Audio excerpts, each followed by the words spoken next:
Okay, there we are. Welcome, everybody. Eugene. Good to see you all. If you guys want to take a seat, we'll get started. Hey, Ned. My name is Susan Askew. I'm class of 86 of the college, and I'm Associate Vice President for Alumni and Parent Programs, but I want to add alumni, parent, and visitor programs since we've taken on this Center for Lifelong Learning. We're super excited. And I feel like we've got a lot of momentum going. This is our second one, bringing back the relaunch of the Lunch and Learn series. And I can smell some of the yummy lunches. It smells really good. But I just want to thank you all for being here, and welcome to those who are watching us online as well. And afterwards, we'll share out the recording of this so you can watch the replay if you would like. But I just wanted to say that there are really no rules, but the one thing I'd like to just share is that each time we're going to try to start promptly at noon, and especially today because our visitor has carved out some time from the Board of Regents meeting to be with us. But we want to have some mingling time. So if you'd like to do that, come a little early or stay a little bit later. So now, what you guys, I know it's such a treat. We're so excited to have our, sorry. Sorry. Oh gosh. The Right Reverend Dr. Jake Owensby, and he is the fourth bishop of the Episcopal Diocese of Western Louisiana, and he's our 26th Chancellor of the university. And he just took on that role, so I hope you guys will have some questions about what that's all about so far. But I know sort of simultaneously, he also served on the search committee for our 18th Vice Chancellor, so that he may be able to share some news there too. But he graduated from our School of Theology in 1997, and then became the bishop in 2012, and then we gave him an honorary degree then. But he's been on the Board of Regents since 2019 and served on a variety of committees there. He's got his PhD from Emory in philosophy, and he actually has been a professor on the college level that I think was news to me and maybe to you all too. But he has served parishes in Jacksonville, Huntsville, St. Louis, and Shreveport. Is that right? And he is an author and a speaker. So, and then I checked, he also has a wonderful blog that I know you all will enjoy if you want to start following it at jakeowensby.com. But his latest post talked about the importance of showing up. And so I know that he's so grateful that you guys are here. And from the reading of several of those blog posts, he's just got a heart of gratitude. And so I can't wait to hear from him. Please welcome our Chancellor, Jake Owensby.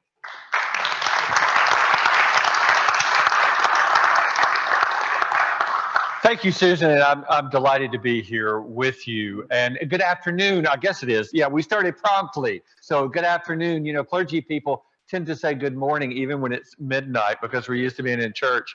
But it's really good to be here with you. And what I thought we'd do together is I'd just tell you a little bit about me, sort of what my present status in life is, what my spiritual posture is, and why that is, on the basis of a couple of things from my life. Maybe talk to you about my calling, and then something about what it means to be chancellor. That should take about 4.5 hours, and we'll be done. Then we'll be done. So let me start with this. Next month, I'll be celebrating my 40th anniversary with my wife, Joy. We have 3 adult children, 2 sons and 1 daughter, ages 26 through 34. I'm shocked that I'm remembering that at the moment. And we've got 3 grandchildren. And we are blessed because our grandchildren don't live terribly far from us. I don't know, are any of you from Louisiana by any chance? No? Oh, you are. Then you know that the Great Divide is I-10, right? Whether you are north or south of I-10 makes quite a difference in Louisiana. And my children are my son. No, no. Oh, God. Which is likely to have a north of I-10. I got to tell you, that's exactly right. That's right. That's exactly right. Well, at any rate, my grandchildren, and it just happens to be my son and his spouse, live south of I-10, near Jennings. If any of you happen to know where that might be, I'm delighted to be a father and a grandfather. And I want to tell you just one thing about my marriage.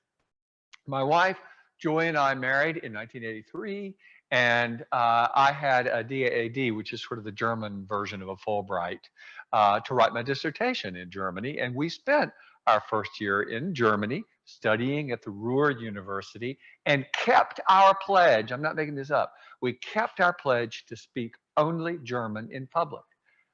Right? And so we went out once, I think. So let me tell you a couple of things about my early life that I think profoundly shaped my sense of focus in ministry, or maybe you could call it my spiritual posture. The first is that I was born with a cleft palate that wasn't corrected until I was in my 20s. A cleft palate, in my case, was just the absence of a soft palate. You can also have no hard palate, and that's different from a cleft lip. I didn't have a cleft lip, but it meant I spoke like this until I was in my 20s. Okay, and I'm not making fun of anybody. I spoke that way, and you know, there were various struggles with that. But I want to tell you, I think by the grace of God, it has brought me to a place of being especially attuned to how important it is to hear other people and to listen carefully to what they have to say and to make space just to let them be who they are. There are lots of people in our world for various reasons who don't feel as if they get a hearing.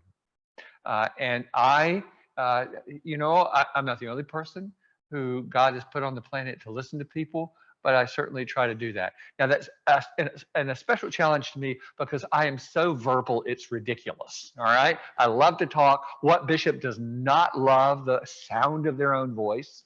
But I am, well, let me tell you a story. When I was teaching philosophy, and I'll get to how in the world I ended up doing that in a minute. Why the dean of the School of Arts and Sciences took me under her wing. You know, all you young academics often have a rabbi, and she was my rabbi. And I was in her office for probably in trouble for some reason, and she told me about something a student said that she wanted me to hear because it's what made for very successful professors. She said that the student had said to her, "Oh, I love Professor so-and-so," and it wasn't. It wasn't me. I love Professor so-and-so because he's so interested. And my dean corrected her and said, "Oh dear, you mean interesting." And the student said, "No, I mean he's interested. He's interested in me. He's interested in us." And I've taken that as an important lesson along the way for me. I was a much younger man, and I think at that point in my life, I especially needed to hear that when I was trying to be a spectacular lecturer, which I never was, by the way.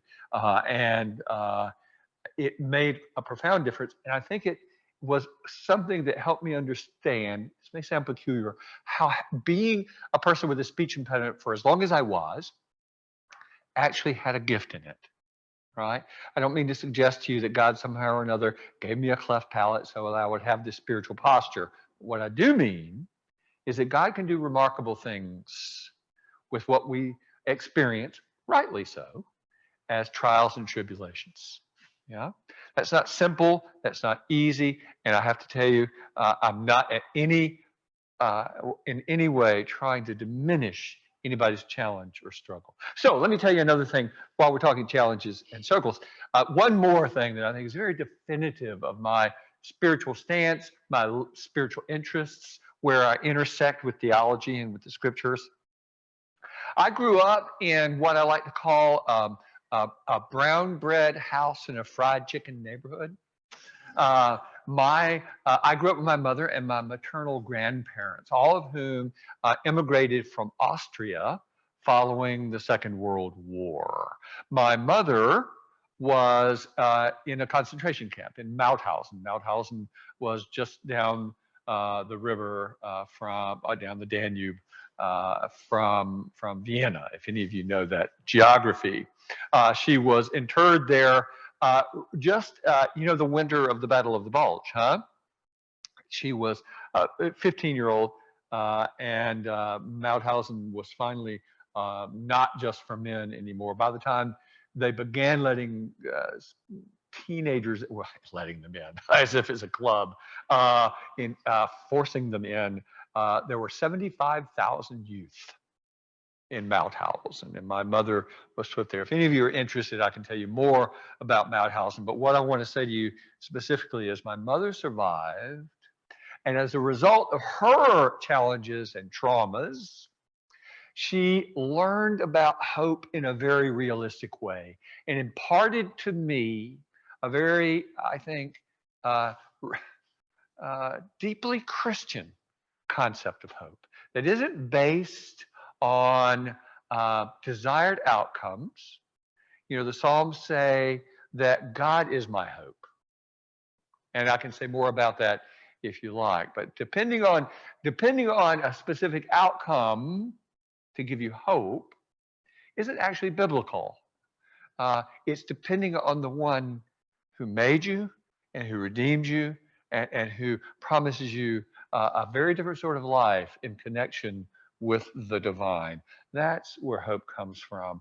And so a lot of my work has very much to do with hope, instilling hope, imparting hope, writing about hope. And yes, that's a shameless plug for my last book, Looking for God in Messy Places. But at any rate, so that's that. If you wanted to know, okay, what's that guide like pastorally?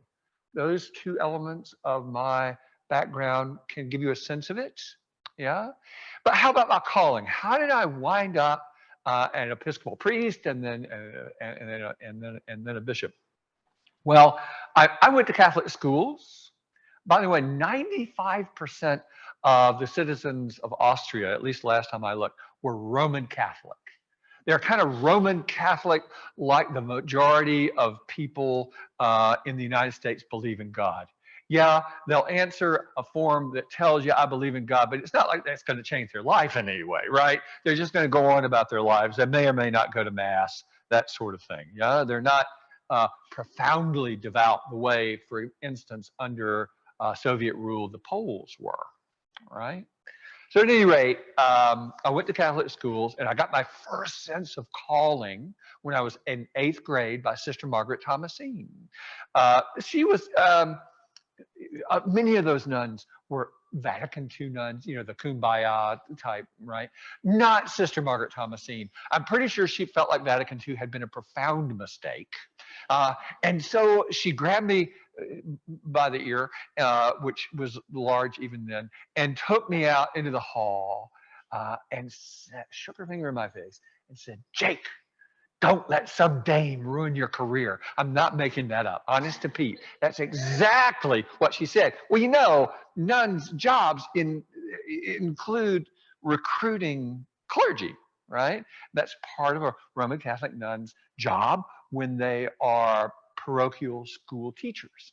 And I understood what she was getting at, having an abundance of courage and understanding that I wanted to have a wife and I wanted to have children. I looked her square in the eye and I said, "You can count on me, sister," right? At any rate, I have to say, in the diocesan high school, St. Pius X, there in Atlanta, why I did take philosophy. I took it. It was part of what we did, and I really grew to love philosophy already as a high school student. And there are various reasons for that, but it asks big questions, really big questions, right? What's real? How do you know that? And what's the good life, right? You know, what makes life matter? Who the heck are you? What makes you who you are? What are you going to stand for in life? Right? Those are really big questions. And I sort of grooved on that. I really, you know, that really, really drew me in. And then when I went to college, my very first class at 8 o'clock in the morning was logic. Now that would make you think, oh God, he's never gonna, he's never gonna do that. But I loved the professor, and he has lately passed into eternal life. But Kent Linville became my mentor.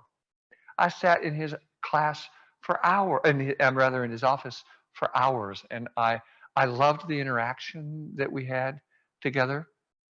I loved, uh, you know, I kind of wanted to be him when I grew up, right? And it was really in admiration of him, of loving to ask those deep questions, and um, probably not being suited for a regular day job that led me to stay in school long enough to get a PhD at Emory, and then to go on to teach and get tenure and publish and that sort of thing. But while we were at Thoreau University, I remember, and this was long before entering the ordination process, uh, I remember um, sitting with my wife, and I was, you know, we were nominally Episcopalian at that point. My wife had been Methodist and had learned about the Episcopal Church by skipping the youth group in her Methodist church to go to the Episcopal youth group. God only knows why. I'm just, you know, there's some things you just don't ask your spouse about her past. And she knew that sacramental worship was going to be the thing that works for me, right? And so she introduced me to the Episcopal Church, and that was in 1983. Well, at any rate, we were sitting at table, and in Germany. You know, it was one of the many times we refused to leave the house, so we didn't have to speak German. At any rate, I said to her, out of the blue, honest to Pete, honey, what would you think? And it tells you how out of it, given how I said it, honey, what would you think about my becoming a minister? Her response was, oh, Jake, have another beer. Right? It was. So, okay, now, at any rate, over a slow period of time, we began attending in Jacksonville, Florida, St. Andrew's Episcopal Church, where the rector happened to be a former Roman Catholic. A wonderful human, 6'6", 250 pounds, teddy bear of a human being who loved us, loved our children, and encouraged me to listen to the voices stirring within without ever pushing me. And I, you know, I really give credit to him for being a patient co-discerner, all right, and an encourager. And he too is in our Lord's nearer presence now. So that's the story. I call. I'm wanting to be mindful to leave time for questions and answers, or talk around the table and ignore this guy. Okay, look, let's talk about what a chancellor is. And I'm happy to hear any suggestions because, good Lord, I'm new to it. I'm new to it. You know, Sewanee has an unusual governance structure. Some of you are probably intimately aware of that. When you hear board of trustees, in most circumstances, you think of what, a couple of dozen people, right? I mean, a board of trustees at a corporation, I've been on various boards, frankly, they do tend to be a sort of a manageable size. Here, it's actually a cast of thousands. I mean, I don't know, what is it like? It's over 150, right? I mean, it's, wow, you have to meet in this room, and it's a large group, and the board of trustees is comprised of the bishops from the constituent dioceses. That's 27 of them, and then two lay and one ordained elected member, and then there are trustees from the faculty and from the staff and from students and at large who are elected. And so it is a robust group who have really actually very important responsibilities. For example, electing a chancellor, electing a vice chancellor, electing on the nomination of the vice chancellor, the chaplain of the university. The trustees are responsible for electing regents. They are responsible really for what I think of as sort of property stuff, like how if you want to build on the domain, or any of the domain is expanded, we buy more, or we were to alienate any, that would be a trustee matter, as I understand it. And I, as chancellor, am the chair of the board of trustees. Okay, so what that means then obviously is that I chair the meeting of the board of trustees in the fall, and any other meeting that may occur.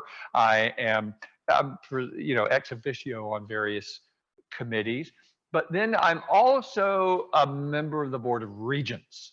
The regents, and it's confusing for folks who haven't had experience with it. It's not as confusing as it initially sounds. The Board of Regents, the way I've explained it to people in my own diocese, the Board of Regents is probably like what a lot of people consider to be a Board of Trustees. Think of it, think of the difference, like in a university setting, between the kind of policy procedure, 30,000 foot perspective, right, that you think of as a board of trustees. That does have fiduciary responsibilities, does look at investments, does look at budget, right, and so forth. That would be the Board of Regents, but leaving to the vice chancellor, who's president, right, and the administration, the governance that is more like down in the trenches for making the university run. Am I being at all clear about that? Oh, good, because I still have no idea what I'm talking about. Let me just say this. I'm going to ask you to show me your hands. Have you ever heard of the ecclesiastical structure called, I'm not making this up, a peculiar? You ever heard of that before? Oh, I love to say this. Sewanee is a peculiar, okay? Right? I love to not explain it first, right? Sewanee is a peculiar. That doesn't mean we're odd. It doesn't mean we're odd. And this sort of thing you really hear mostly in England. You don't really hear in the United States. I don't even know if there's another peculiar in the United States, but it is an ecclesiastical structure that is not under the ecclesiastical authority of a diocesan bishop, right? Think about the Episcopal Church. The Episcopal Church is structured by diocese, right? And every diocese has what's sometimes called an ordinary or a diocesan bishop. There are other kinds of bishops too, but sort of the big cheese is the diocesan or the ordinary. And everyone who is ordained serves under the ecclesiastical authority of a diocesan bishop. Well, Sewanee doesn't have one. Sewanee has 27 constituent dioceses, right? So what I understand the chancellor to be, and I've chatted with various people about this, you won't find this in the ordinances or in the Constitution.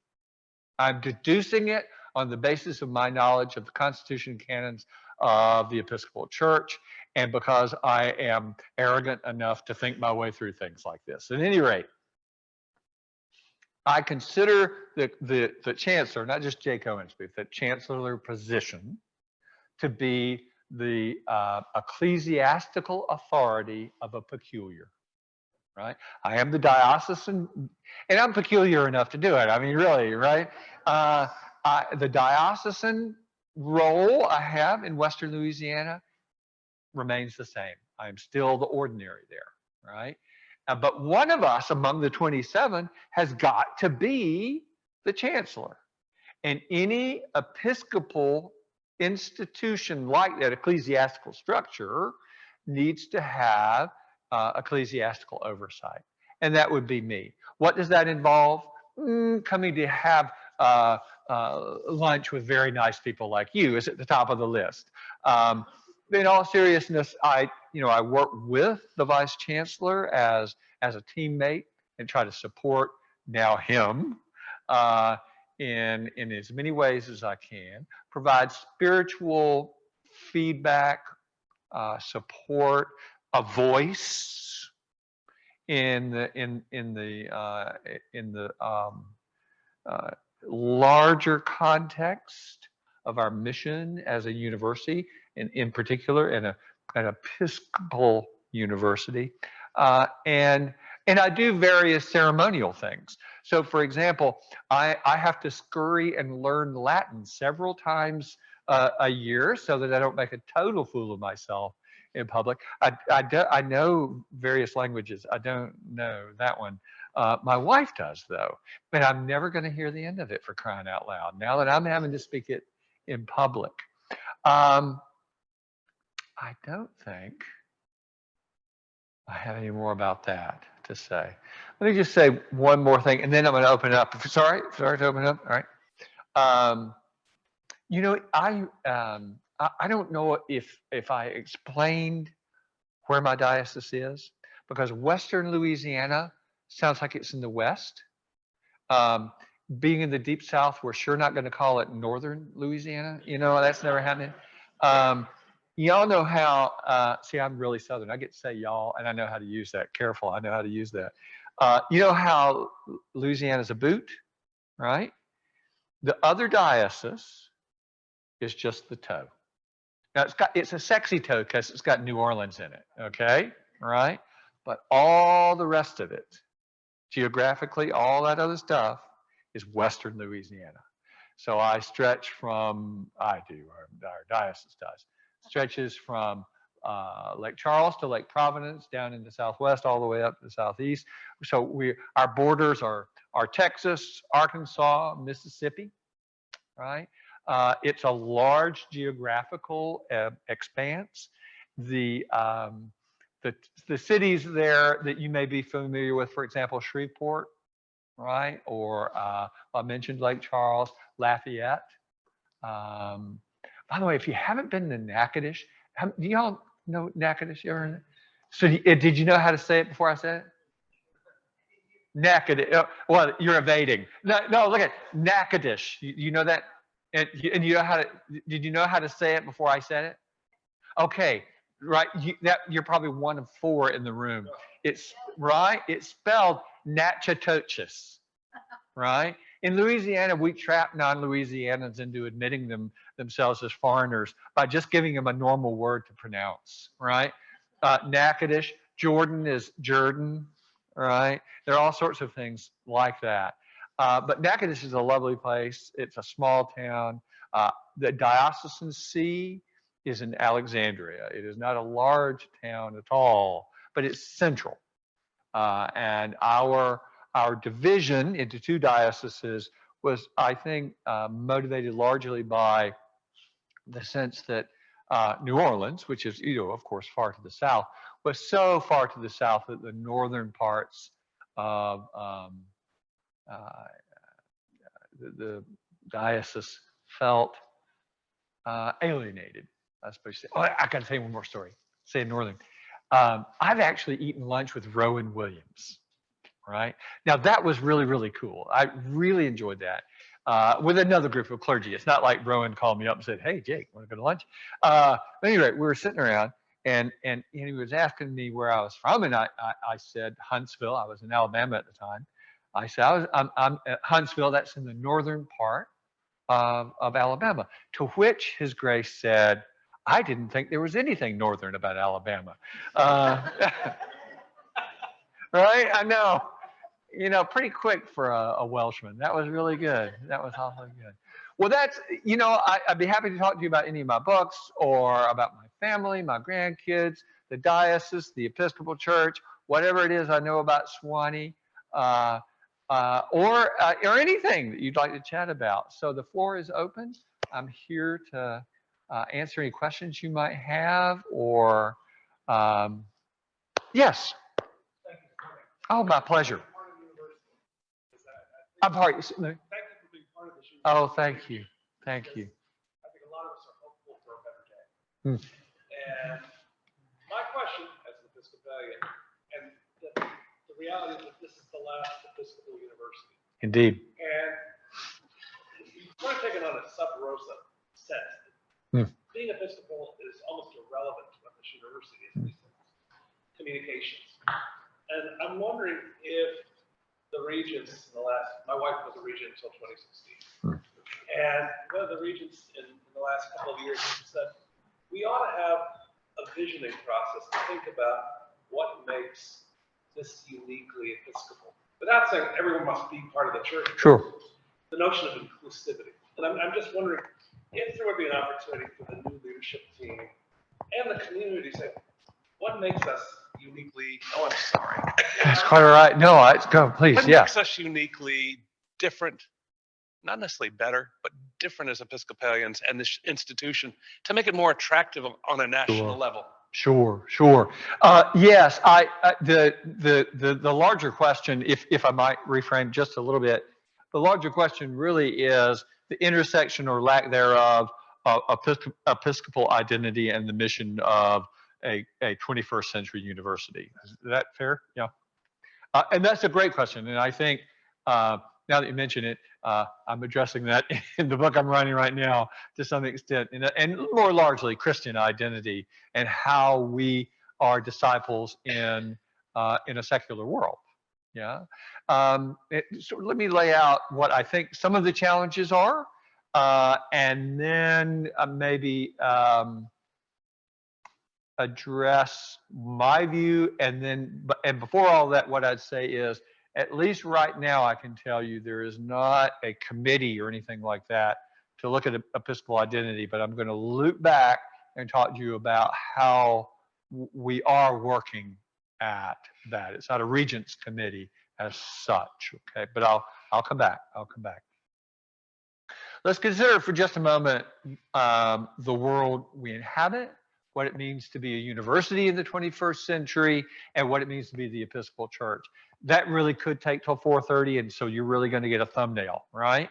So let's think first about what it means to be to live in a secular world. It doesn't mean everybody is anti-Christian. That isn't what it means. It isn't what it means. Now, one of the things it does mean is that we live in a pluralistic context, right? We don't, or the way churchy people talk about it is that Christendom has come to an end. In other words, it is not the default setting for everybody, right? There are many different worldviews, different religious expressions. I mean, frankly, the percentage of atheists in the United States is not terribly high. It's 4%, something like that. And interestingly, even those atheists are like kind of weaselly atheists because they believe in a higher power. It's just they don't believe in the biblical God. And largely that biblical God, if you get them to talk about it, is kind of a straw man. It's grandpa that's really kind of a nasty chap up in the sky. And so in other words, it's what you learn from mom or dad or seen on TV. But at any rate, the point is we live in a pluralistic society and we value it, right? And so having a secular approach to governance simply means nobody gets to impose their religious beliefs on anybody else with legislation and that sort of thing. We value that. That's an Episcopal value. But it's difficult, isn't it? It means that when we talk about values, or we talk about what makes life meaningful, or we talk about where our purpose comes from, there's not a consensus. And so there's a certain amount of confusion. And there's a terrific Canadian philosopher, Charles Taylor, who's written a book. Look at it's so huge. Everybody talks about it. Nobody actually reads it because it's like this thick, a secular age. But one of the things he argues there is that by virtue of being in a pluralistic context, all belief, regardless of what it is, even for atheists, all beliefs are fragilized. And what that means is you feel like somebody else is going to criticize you for it. And you have to be willing and ready to give an account for it, right? Like right out of First Peter, all right, who said, be ready to give an account for the hope that you have within you. So it's not really that new that you feel like you have to give an account, but that fragilization thing is just, that's part of it. Another piece of secular university, at least, is academic freedom, which is absolutely crucial to the pursuit of knowledge, right? If now it can be abused, certainly, I'm sure that you can think of situations where perhaps that was abused by somebody because there are power differentials. But we value a pursuit of knowledge that is not constrained by Christian dogma, right? For example, the Scopes monkey trial, right? The Scopes monkey trial, at least one way of looking at it, it was really about the, one way of looking at it was that it was about the freedom of science to pursue its hypotheses, even when those hypotheses may run afoul of biblical narrative, right? And I was on an airplane just the other day. Nothing unusual about that, by the way. I was on an airplane just the other day, and the people behind me, because I was flying back into Alexandria, and there's a lot of this attitude, um, uh, talking about how stupid evolution is, and of course God created in 6 days, etc. Okay, they believe that. Okay, they believe that, and it is their right to believe that. However, if what we do is impose that constraint on scientific discourse, or for that matter, on all kinds of other discourse, what we're going to do is blunt the edge of research and creativity. All of that to say, to be an Episcopalian, by golly, it means a whole lot of really specific religious stuff, doesn't it? Right? I'm a Trinitarian. I believe in the incarnation. I don't know where any of you are. I'm not trying to impose anything on any of you, but I certainly believe this, and I believe that, for that matter, I believe in the real presence of Christ in the sacraments. You know, all those crazy things, right? I believe in the atoning sacrifice of the cross. I mean, all kinds of stuff like that, right? Um, Here's how I preached about it, in fact, at 7:30 this morning. Um,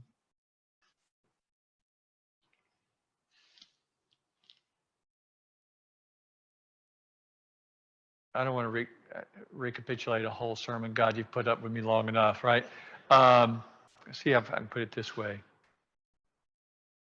Jesus said, I am the light of the world. When Jesus says I am, you know, that's a technical thing for Jesus, that ego eimi. If you've heard that in Bible studies, you didn't have to do that in Greek. You can just say eimi, right? Which you like am. If you add the I am, you're actually referencing the voice coming out of the burning bush, right? And so what Jesus, by saying ego eimi, I am, he's saying God speaking, right? Right? I mean, Jesus is the Word of God, the Logos, right? And so it's God speaking. And to really shorten what I was going to say is, part of being an Episcopalian is being able to say, God is the source of all knowledge and all truth. All knowledge and all truth. And the pursuit of knowledge and truth is very much what we're about. Just walk into All Saints and look at all those pictures down on the bottom row. It's all these quirky, crazy science types, right? And people who you might kind of wonder about, how faithful are you? Well, it doesn't matter. They're pursuing the truth. They're pursuing the truth. And my faith as a Christian person, who, you know, I studied philosophy, for crying out loud, right? And I love it to this day. I know it bores most people to death, but I just absolutely love it. And so my sense is that to be an Episcopalian is perfectly consistent with with holding a community that provides for, doesn't just tolerate, really open-ended, honest discourse. You know why? Because I trust that all truth is about God. That's why. And the other piece is, let's have a little humility. Can we have a little humility? I told you what I believe in, but do you think I fully understand any of that? Listen, I don't understand the Trinity. If I had to understand the Trinity completely, they never would have ordained me. If you say you understand the Trinity, I don't want to eat lunch with you, for God's sake. Right? I mean, it's a mystery. I don't completely understand the real presence of Christ in the Eucharist. People have been arguing about that for centuries, right? It's a mystery. I'm splashing around in it. There's a whole lot of stuff I'm not going to be able to nail down with mathematical precision, but that I live into and that I've given my life to. And I have enough confidence in that to have discourse with people who disagree with me wildly. Where the pinch probably comes, and I'd have to ask you where the pinch comes for you, but I think for me, that helps with the academic framing and the academic context. The pinch can come in the life of the chapel, and which loops me back around to what we're actually doing. I'd commend you, a conversation with our chaplain, who I adore. I think that Father Peter is a terrific chaplain and is framing a way out of a position of faith to encounter the students, staff, and faculty of this place in ways that will get to their deep places of whatever meanings and purposes and values they've got. Because otherwise, what are you going to do?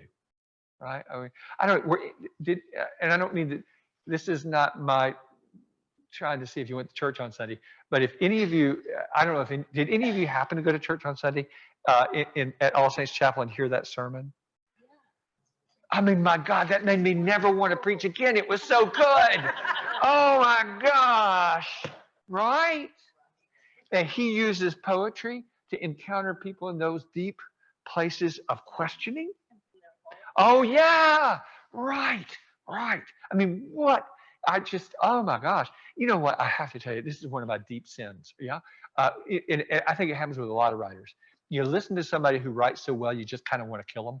You know, it just, oh my gosh, it was so good.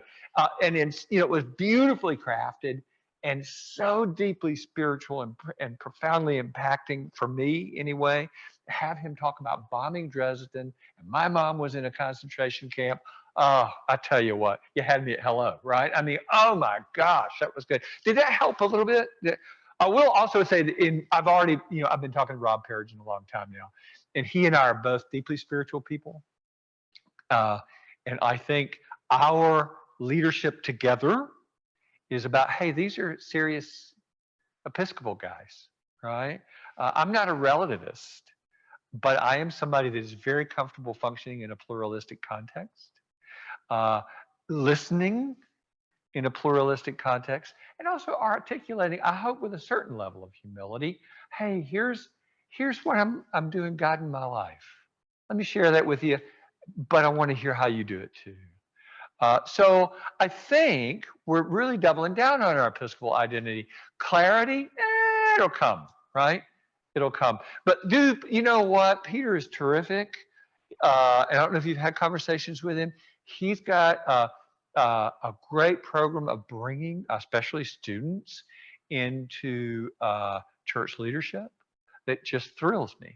Absolutely gives them responsibility to make church go in a bunch of different ways, not just worship, but also in sort of spiritual inquiry, right? Providing a safe space for people who are wondering, questioning, doubting, all that, right? And that's not just 18 to 22-year-olds, by the way, right? So yeah. But thanks for asking. Thank you. Thank you. Other thoughts, questions, comments? Yes, please. The better we contact with you as a human, the better we interact. And I've got a personal question. How did your parents meet? Well, an unhappy story I have to tell you. My father, I'll have to tell you, well, my mother wound up, she came through Ellis Island, wound up she had been trained in gymnasium, which is high school. Okay, so you know gymnasium, yeah? And she was in the Technische Gymnasium, and she was trained as a seamstress, which of course nobody would be trained to do today, right? Absolutely they do. They have a great program for that. and jobs were abundant in South Carolina, and that's where my mother met my father, who was a supervisor in a shirt factory. I will say, just you may be wondering why I grew up with in that German speaking home with an absent father. That's because he was a very abusive man. I didn't mean to get that far. No, that's quite all right. Don't worry, I'm not going to fall and weep on the floor over it. Listen, I tell you what, I've already spent enough money on counseling there. We're good. We're good. Not to worry, not to worry. But yeah, I'll tell you something remarkable about my mom, though. Bad husband choice, sure. But how many of us, when we were 20 years old, would have gotten on a ship all by yourself, crossed the Atlantic Ocean, and come to a country where you really didn't know much of anything, and you only knew a couple of English phrases? I love you and give me money. I'm not making that up. All right? I beg your pardon? I say my folks would have still been in England. Oh, okay. All right. Yeah. So, but in all seriousness, I really admire my mom. I really do. I admire her hope, her tenacity. She is no longer alive on this planet. But she really, what a courageous person. Real grit. To be perfectly honest, grit sometimes comes with being hard-headed, and by golly, she was. And my daughter, who is our middle child, my daughter is just like her. Oh my gosh! Oh, and I told my daughter that. I told her that the other day, and she, this is just like Meredith. It's sort of like, oh, that's nice, Meredith was very young when her Oma died, so she didn't really know her. But yeah. They met, just in an employment setting, and the marriage wasn't terribly successful or happy. But they wound up with me, which may have been the real problem. I don't know. What else can I tell you? Yes, please. I want to also thank you for being here. Thank you. For unpacking various roles. Could you give us a sense of the regent's strategic vision right now, maybe by unpacking one or two of the strategic priorities? Sure. Which are focused. I'd be happy to. Thank you. Did everybody hear that? Talking about the Board of Regents' sort of strategic focus. Now, to start with, the faculty and staff have not finalized a strategic plan, and there is one underway, along with the administration. So I want to be clear that work is not just the regents to do. All right. That I can't remember what that's being called right now, foundational document or something like that, that will be finalized once the new Vice Chancellor, Rob Perrigan, is in place. So real specifics, any curricular changes, anything like that would come with that. However, let me put it this way. I think that the regents are very well focused on needing to position the University of the South to thrive in the current environment that includes the demographic cliff. I don't know if all of you are familiar with the demographic cliff, so I see nods. Yeah, so just in case anybody's left out, 18 years after the 2008 fiasco, we're reaping the benefits of nobody wanting to have babies, right? So there's a big decline in the number of college-age students. And so what the university is doing is, and has been ever since I've been a regent, we've really been strategically approaching that from a number of different angles. One of which is looking at the shape of the student body. In fact, we were discussing that today. We have great students and great faculty, and this is a terrific place. And I'm not blowing smoke. I love Sewanee. I wouldn't really want to be chancellor if I didn't. I gotta tell you, when I first had to stumble my way through Latin and give honorary degrees, I sat there listening to that choir sing, right? And you know, I got to tell you, holy cow, that's a great experience, right? I mean, it's a fabulous experience to sit in an absolute wonder of architecture, listening to voices that are well trained, well practiced, and just immensely talented. And I'm sitting there listening to that, thinking, "Wow, this is great." And then we gowned all these folks, and what my thought was, the future looks pretty good. The future looks pretty good. These are people who are going to do something in this world, right?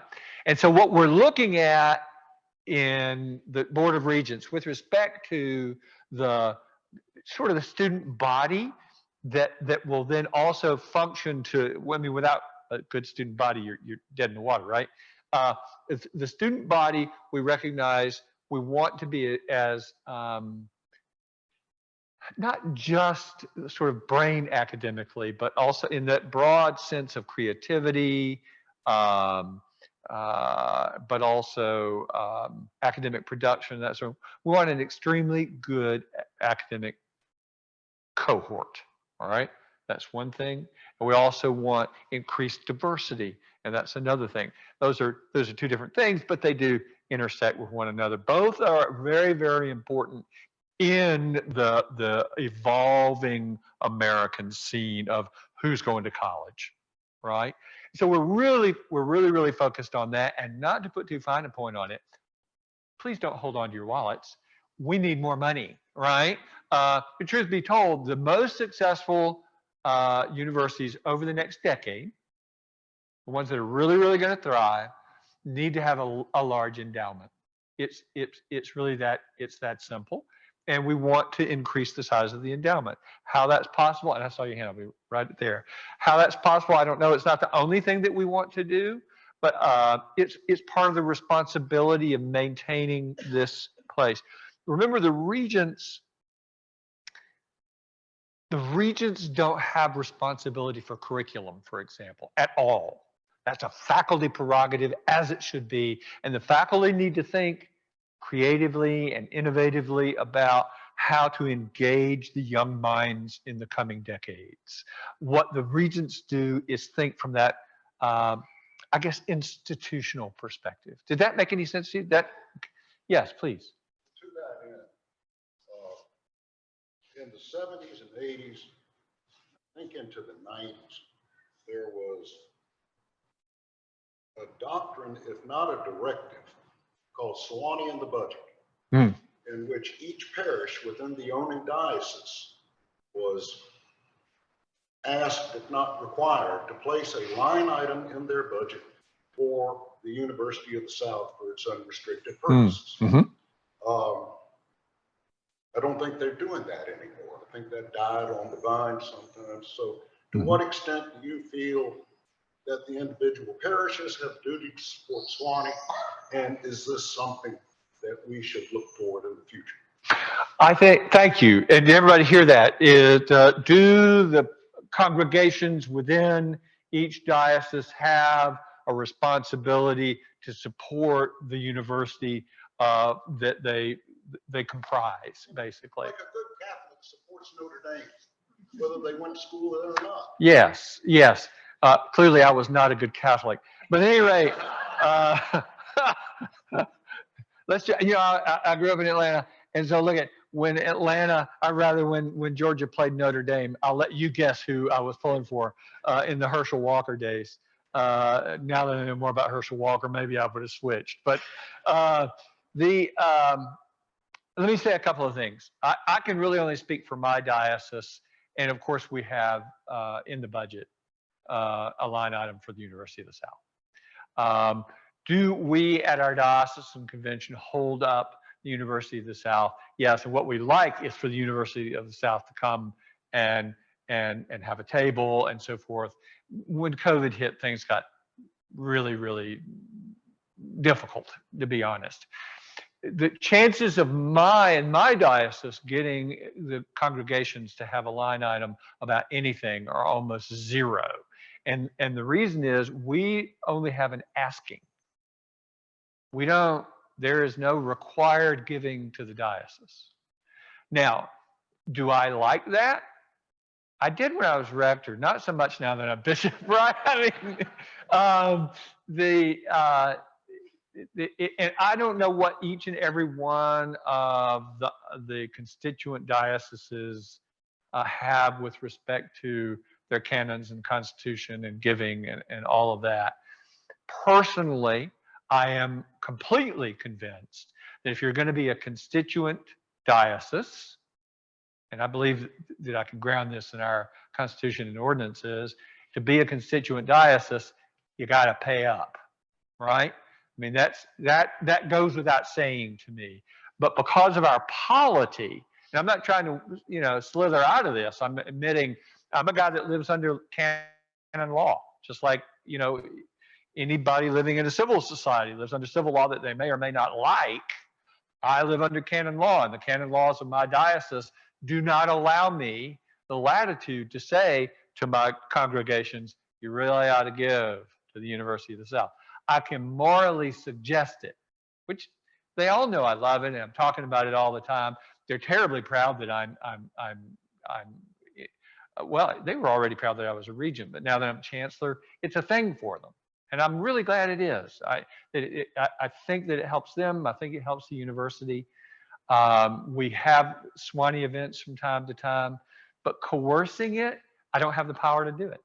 And I don't know that there is a power anywhere, like General Convention wouldn't do it, right? That's the legislative body, really, the governance body of the Episcopal Church.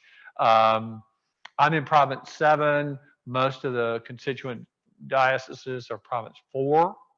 So I'm not really as acquainted with those as I am with Province 7. Is it morally laudable? Yes. Yes. I'm pretty sure this came down when John Allen Oh, was presiding bishop of yes. the Episcopal Church. Yes. And maybe he had a greater authority as presiding bishop than diocesan bishops would. Yes. Yes. But, Well, I think, well, I think what you'll see, of course, that was a different era of the episcopate. I think for better or for worse, what you'll see is a decline in authority of bishops over time in the Episcopal Church. I am what I am at this time in the Episcopal Church, and am grateful to serve in this way. What's best and what's not, who's to say? Who's to say? I see movement over here, and you. I think we're going to get in trouble. But thank you so much, Oh, my everybody. pleasure. Our chancellor. Thank you. Well, God bless you all, and it was so good to be with you today, and I hope to see you around. I'm certainly going to be around for another 6 years as chancellor, so I look forward to seeing you again. Thank you so much. Thank you. Are you going to give that back to me? No, I'm gonna walk off with them. Let's see. I like these. Got a whole Hey, wait just a collection. second, everybody. Thank you. Appreciate it. All right. Thanks, Brad. Thank you. Thank you, guys. Okay, real quickly, I just want to thank you guys. In the last couple of months, you've helped us filling out a survey, and it gave us great speakers like this one. And I wanted one thing. Y'all had a opinion on our location, and I didn't make it clear why we're here. The location of Cravens is being used while the School of Theology is being renovated, so we can't be there. And so maybe down the road we can move back there, but for now we're here. And that I wanted to explain that to you guys.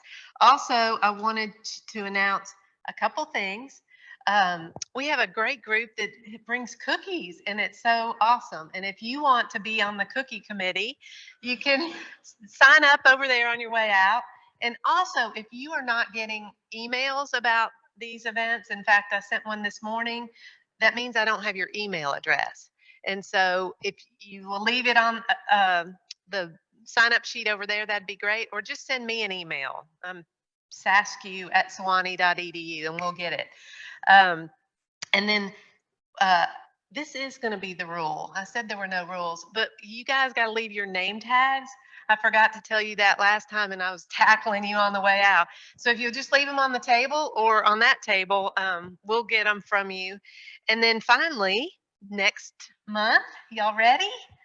So the date, we have it at April 24th, and it's going to be an award-winning fantasy author, David Coe. So it should be really good. So anyway, it's so great to be with you all, and we'll see you next time.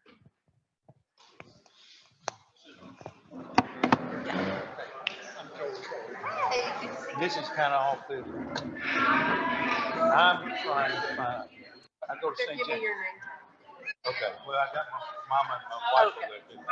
I'll drop it. Go to We're- St. James.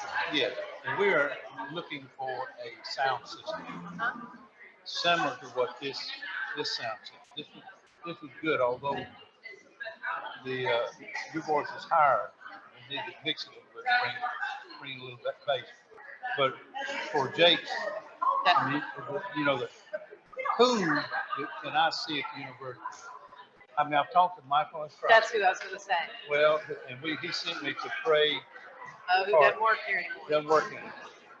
But Michael is still the person to go to. Yeah, he's the director of that department. Okay, and he would know like this sound system would work at St. James. Yeah. So Yeah, and he knows all that. Like he knows when we do something big on the quad, he knows what we need to get. He knows, yeah. So I call Mike. Okay. Michael and I have talked, and Mary O'Neill, who used to work, gave me a message that call Michael again. So, but it's been about a 2 month missing and all that. So I wonder if he would respond to email better, because like if he's, no, he called. Okay. When I talked with him and all that, I said I'm going to call you. I'm not an emailer. Yeah. So yeah. Okay. I retired from that about 10 years ago. Yeah. I communicate verbally. So, but anyway, but thank you so much. Yeah. No, I'm glad you.